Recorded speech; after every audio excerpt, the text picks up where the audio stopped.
लीजिए, अल्लाह के रसूल सल्लल्लाहु अलैहि वसल्लम फरमाते हैं माँ की कदमों के नीचे जन्नत है, माँ के कदमों के नीचे जन्नत है और बाप जन्नत का बीच का दरवाजा है। मतलब ये है माँ की खिदमत करने से जन्नत मिलती है, बाप की खिदमत करने से जन्नत के दरवाजे खुलते हैं।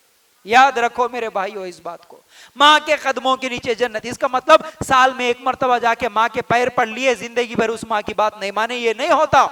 ये इस्लामी तरीका नहीं, माँ की खिदमत करो, इसके बदले में अल्लाह ताला जन्नत देगा। फिर इसी तरह देखिए अब्दुल्ला इब्ने अब्बास रजी अल्लाह ताला, नौजवानों खास तौर से इस बात को याद रखना, अब्दुल्ला इब्ने अब्बास रजी अल्लाह ताला अन्हु कहते हैं अगर तुम्हारा बाप बाजू में ठहरा हुआ है और अगर तुम यानी कोई नौजवान बेटा कपड़े पहनने के लिए जब उसके कपड़े निकाला, बाप बाजू में ठहरा, लेकिन वो कपड़े पहनने से पहले अपना शर्ट या अपना कुर्ता अगर निकाल के बाप के बाजू में ठहर के अपने कपड़ों को झटका यानी झाड़ दिया, जैसा धूल धूल वगैरह गिरे तो झटकते ना हम घर में, बाप बाजू में ठहरा, बाप के पास जाके वो अपने पहनने के कपड़े झटक दिया, तो अब्दुल्ला इब्ने अब्बास रजी अल्लाह ताला अन्हु कहते हैं कि अल्लाह के यहाँ ऐसा बेटा नाफरमान लिखा जाता, अल्लाह के यहाँ ऐसा बेटा उसके लिए उसके खाते में गुनाह लिखा जाता, नाफरमानी लिखी जाती। अल्लाह के लिए गौर करना नौजवानों, आज हमारी हालत क्या है, हम हमारे माँ बाप के साथ क्या करते हैं। अल्लाह के रसूल सल्लल्लाहु अलैहि वसल्लम के जमाने में एक नौजवान बेटा अपनी बाप की शिकायत लेके आया था, बूढ़े बाप की शिकायत लेके आया, आके बोला अल्लाह के रसूल सल्लल्लाहु अलैहि वसल्लम मेरा बाप मेरे साथ ऐसा ऐसा सुलूक कर रहा है, मेरे पैसे ले रहा और मेरी मेहनत ले लेता है, मेरे साथ बुरा सुलूक कर रहा, मेरे बाप को समझाओ। बल्कि नौजवान बेटा शिकायत लेके गया नबी के पास। अल्लाह के रसूल सल्लल्लाहु अलैहि वसल्लम ने कहा ऐसा है, चलो ठीक है, जा तेरे बाप को बुला के लेके आ। जैसे ही वो नौजवान बेटा गया खुशी से बाप के पास, अब मैं शिकायत तो कर दिया, कंप्लेंट कर दिया नबी के पास, चलो अब मैं बाप को लेके जाता हूं। जाके बोला अब्बा तुम्हें नबी करीम सल्लल्लाहु अलैहि वसल्लम बुला रहे, चलो। जैसे ही ये बूढ़ा बाप ये बात सुना, मेरा बेटा मेरे खिलाफ शिकायत करके आया नबी के पास, जैसे ही ये बात उसको सुनाई दी फौरन दिल में तकलीफ हुई। उस दिल की तकलीफ के साथ वो दिल ही दिल में कुछ बातें बोल दिया, जुबान से नहीं बोला बूढ़ा बाप, दिल ही दिल में जैसे सुनते छापा ये क्या है, तकलीफ महसूस करते हुए हम भी कुछ बोलते, इस तरह उसके बाप को तकलीफ हुई। अब बाप बेटा दोनों मिलके अल्लाह के रसूल सल्लल्लाहु अलैहि वसल्लम के पास आए, लेकिन वो बाप बेटा मिलके आने से पहले अल्लाह ताला उसके बाप के दिल की बात सुन लिए और अल्लाह ताला आसमान से जिब्राइल अलैहिस्सलाम को भेजे नबी करीम सल्लल्लाहु अलैहि वसल्लम के पास। जैसे ही नबी करीम सल्लल्लाहु अलैहि वसल्लम के पास जिब्राइल अलैहिस्सलाम आए और बोले कि देखो जैसे ही वो बूढ़ा आदमी तुम्हारे पास आएगा फौरन तुम उससे सवाल करना कि तेरा बेटा जब ये बोला कि चलो नबी के पास, तो तेरे दिल पे क्या गुजरी और तू दिल ही दिल में क्या बोला था, वो पहले बोल, वो बोल पहले।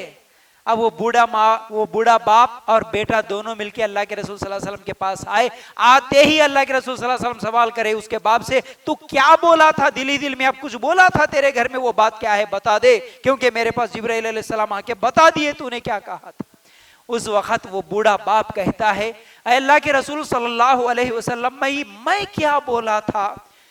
जैसे ही मेरे बेटे की बात सुना कि अब्बा तुम्हें नबी बुला रहे, मैं शिकायत करके आया तो मेरे दिल पे तकलीफ हुई, मैं बस दिल ही दिल में ये बोला बेटा काश तू तेरे बचपन को याद करता, बेटा कितनी तकलीफ से मैं तेरी परवरिश करा, कितनी मुश्किलें उठा के तेरी तरबियत करा, तुझे पाला पोसा, बेटा तू बीमार होता था तकलीफ मुझे होती थी, बेटा तू रोता था तुझसे ज्यादा तो मैं रोता था, बेटा मैं तुझे इस उम्मीद से बड़ा करा, इस उम्मीद से पाला पोसा कि मेरा बेटा अभी नौजवान हो गया, मेरा दस्ते बाजू बनेगा, मेरे काम में काम करेगा, मेरा सपोर्ट बनेगा, ये सोचते हुए मैं मोहब्बत के साथ तेरी परवरिश करा था। लेकिन बेटा तू आज ऐसे अखलाक के साथ मेरे साथ पेश आ रहा कि तू मुझे गालियां दे रहा है, तू मुझे झिड़कियां दे रहा है, बेटा तू काश मुझे बाप नहीं समझता, कम से कम कोई पड़ोसी समझता तो भी अच्छा था, लेकिन आज बेटा मेरे ताल्लुक से तू नबी के पास जाके शिकायत करके आया। ये बात सुन के बस इतनी सी बात बोला अल्लाह के रसूल सल्लल्लाहु अलैहि वसल्लम, मेरे दिल को इतनी सी तकलीफ हुई थी। जैसे ही इसके बाप की बातें सुन रहे थे, अल्लाह के रसूल सल्लल्लाहु अलैहि वसल्लम की आंखों में आंसू आ गए और कहने लगे, बस बस बस बस कर, बस कर। बोले उस बूढ़े बाप से, बस कर, अब इससे ज्यादा मैं सुनना नहीं चाहता, बस कर। उसके बाद उस नौजवान से बोले, जा, आज के बाद तू, तेरा पैसा, तेरा माल, तेरी प्रॉपर्टी सब तेरे बाप का है, जा, आइंदा शिकायत लेके नहीं आना, आइंदा शिकायत लेके नहीं आना। अल्लाह के लिए गौर करना मेरे भाइयों, माँ बाप का एक मुकाम है, माँ बाप की एक इज्जत है। आज हम क्या करते हैं, हमारे माँ बाप कितनी तकलीफ से हमको परवरिश करे, ये भूल कर माँ बाप को झिड़कियां देते हो, माँ बाप के साथ बदतमीजी करते हैं, माँ बाप को गालियां देते हैं, ये बोलते हैं कि अम्मी तुम्हारे को नहीं मालूम, अब्बा तुम्हारे को क्या मालूम, कई को पुकार रहे, कई को चिल्ला रहे, निकलो। अस्तगफिरुल्लाह, ऐसा भी नौजवान है आज ये बोलता, तुम मेरे लिए क्या कमा के रखे जी, मेरे लिए क्या जमा के रखे जी, उनके देखो बाप कितना कमा के रखे, कितनी प्रॉपर्टी रखे, आज मेरे लिए तुम क्या रखे बोल के ये चिल्ला रहे, निकलो घर में से बोलने वाला।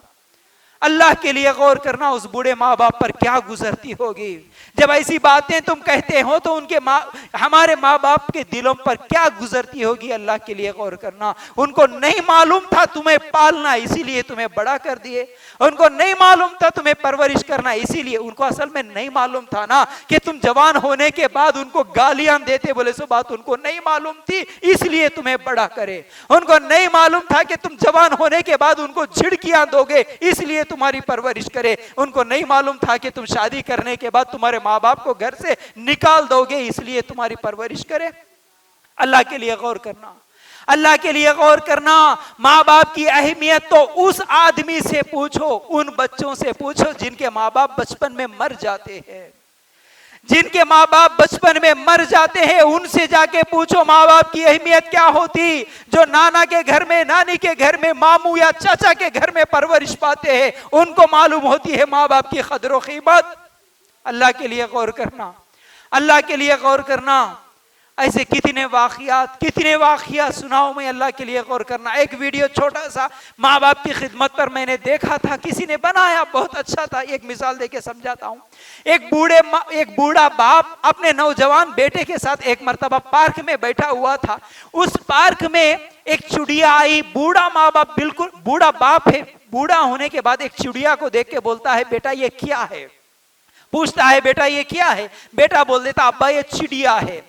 फिर थोड़ी देर के बाद बूढ़ा, बिल्कुल बूढ़ा हो गया, फिर पूछता, बेटा ये क्या है? बेटा बोलता, अब्बा ये चिड़िया है। 2 बार, 3 बार, 4 बार, 10 बार। उसके बाद बेटे को गुस्सा आता, पागल हो गए क्या, कई को पुकार रहे, एक बार बोले तो समझ में नहीं आता, चिड़िया है बोल के बोला ना, ऐसी झिड़कियां दे देता। फौरन इसकी झुड़कियां सुनने के बाद वो बूढ़ा बाप घर में जाता, आराम से उसकी लिखी हुई एक डिक्शनरी होती, डायरी होती, बचपन के पूरे वाकयात लिखता था, वो लेके आके अपने बेटे के सामने रख देता।